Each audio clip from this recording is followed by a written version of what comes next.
আমাদের জীবনে এমন কিছু সময় আসে যখন দেয়ালে পিঠ থেকে যায়, যখন আমাদের নির্দিষ্ট চাওয়া পূরণ করা ছাড়া আর বিকল্প কোনো পথ সামনে খোলা থাকে না।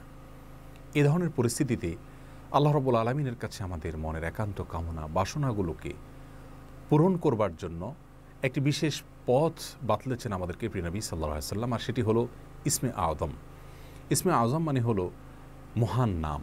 আল্লাহ রাব্বুল আলামিনের এই ইসমে আযম তথা মহান নামের মাধ্যমে কোনো কিছু চাওয়া হলে তিনি সেটা পূরণ করেন। এই নামের মাধ্যমে আল্লাহকে ডাকা হলে তিনি সেটাকে সাড়া দেন। এ মর্মে নবী আলাইহিস সালামের অনেকগুলো হাদিস রয়েছে।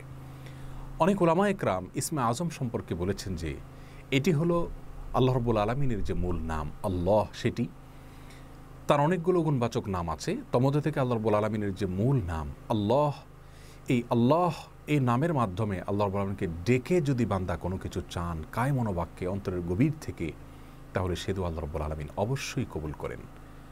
এজন্য কোনো কিছু আল্লাহ রাব্বুল আলামিনের কাছে চাওয়ার আগে যদি আল্লাহ বলে ডেকে ভালোবাসা থেকে, আস্থা থেকে, ভরসা থেকে, কায় মনোবাক্যে দীনতাহীনতার সাথে আল্লাহকে ডেকে যদি কেউ দোয়া করেন, তাহলে সে দোয়া আল্লাহ রাব্বুল আলামিন ফিরিয়ে দেন না। ইসমে আযম সম্পর্কে আরও নির্দিষ্ট করে আমরা নবী আলাইহিস সালামের যে হাদিসটি দেখতে পাই, সেটি তিরমিজিতে বর্ণিত হয়েছে, আরও বিভিন্ন হাদিসের কিতাবে বর্ণিত হয়েছে। সে হাদিস সম্পর্কে বিশ্ববিখ্যাত হাদিসবিদ হাফিজ ইবনে হাজার আল আসকালানী রাহিমাহুল্লাহ ফাতহুল বারীতে লিখেছেন যে ইসমে আযম সম্পর্কে সবচেয়ে বিশুদ্ধতম হাদিস হলো এটি। আর সেটি হলো এই যে বুরায়দা রাদিয়াল্লাহু আনহু বর্ণনা করেছেন, এক ব্যক্তি নামাজের মধ্যে একবার কিছু বাক্য বলে উঠলেন। নবী সাল্লাল্লাহু আলাইহি সাল্লাম তার কথাগুলো শুনলেন। তিনি বলে উঠলেন, আল্লাহুম্মা ইন্নী আসআলুকা বিআন্নী আশহাদু আন্নাকা আনতাল্লাহ লা ইলাহা ইল্লা আনত আল আহাদুস সামাদ আল্লাযী লাম ইয়ালিদ ওয়া লাম ইউলাদ ওয়া লাম ইয়াকুল লাহু কুফুয়ান আহাদ। তার মুখে এই বাক্যগুলো শুনে নবী আলাইহিস সালাম বলেছেন, নিশ্চয়ই এই লোকটি ইসমে আযম পাঠ করেছে। ইসমে আযমের মাধ্যমে আল্লাহ রাব্বুল আলামিনের কাছে কোনো কিছু চাওয়া হলে তিনি সেটা ফিরিয়ে দেন না। এর মাধ্যমে আল্লাহকে ডাকলে তিনি অবশ্যই তাতে সাড়া দেন। এই হাদিসের ভিত্তিতে অনেক মুহাদ্দিসিন ইকরাম বলেছেন এটি হলো সেই দোয়া যেটাকে ইসমে আযম বলা হয়, যার মাধ্যমে এটি পাঠ করার পর আল্লাহর কাছে কোনো কিছু পেশ করলে সেটাকে অবশ্যই আল্লাহ তাআলা পূরণ করেন। মনের যে কোনো ভালো আশা আল্লাহ তাআলা পূরণ করে থাকেন। দোয়াটি আবারও বলছি, আল্লাহুম্মা ইন্নী আসআলুকা বিআন্নী আশহাদু আন্নাকা আনতাল্লাহ লা ইলাহা ইল্লা আনত আল আহাদুস সামাদ আল্লাযী লাম ইয়ালিদ ওয়া লাম ইউলাদ ওয়া লাম ইয়াকুল লাহু কুফুয়ান আহাদ। যার অর্থ হলো, হে আল্লাহ, আমি আপনার কাছে প্রার্থনা করছি এ মর্মে যে, এই জন্য যে, এই ভিত্তিতে যে আমি সাক্ষ্য দেই আপনি আল্লাহ, আপনি ছাড়া সত্যিকারের কোনো মাবুদ নেই, আপনি কারো মুখাপেক্ষী নন, আপনি একক, এবং আপনি কাউকে জন্ম দেননি, আপনাকেও কেউ জন্ম দেয়নি, এবং আপনার সমকক্ষ আর কেউ হতে পারে না। এই বাক্যগুলো পাঠ করে আল্লাহ রাব্বুল আলামিনের কাছে কোনো চাওয়া পেশ করলে তিনি অবশ্যই সেটি পূরণ করেন।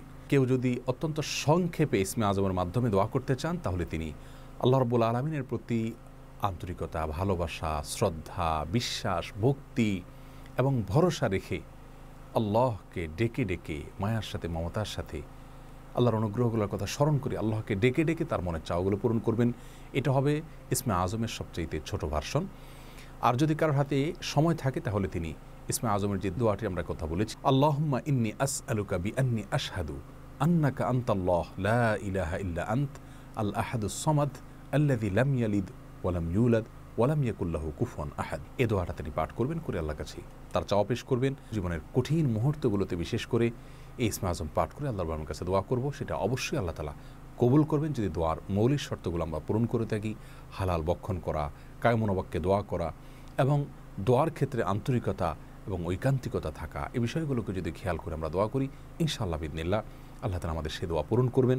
কোনো কারণে সে দোয়া যদি পূরণ হতে আমরা না দেখি, তাহলে সন্দেহাতীতভাবে আমাদের বিশ্বাস রাখতে হবে এটা পূরণ এই মুহূর্তে না হওয়ার মাঝে আমাদের জন্য কল্যাণ নিহিত আছে। আল্লাহ তাআলা এর বিনিময়ে আমাদেরকে আখিরাতে দিবেন। এছাড়াও দোয়া ইউনুসের মাধ্যমে লা ইলাহা ইল্লা আনতা সুবহানাকা ইন্নী কুনতু মিনাজ জালিমিন, এটা পাঠ করেও যদি কেউ দোয়া করেন, তার মাধ্যমে আল্লাহর রাব্বুল দোয়া কবুল করেন। এবং হাদিস বর্ণিত হয়েছে আল্লাহ তাআলা আমাদের সবাইকে ইসমে আযমের মাধ্যমে আল্লাহর কাছে জীবনের কঠিন মুহূর্তগুলোতে দোয়া পেশ করার তৌফিক দান করুন। আসসালামু আলাইকুম ওয়া রাহমাতুল্লাহি ওয়া বারাকাতুহু।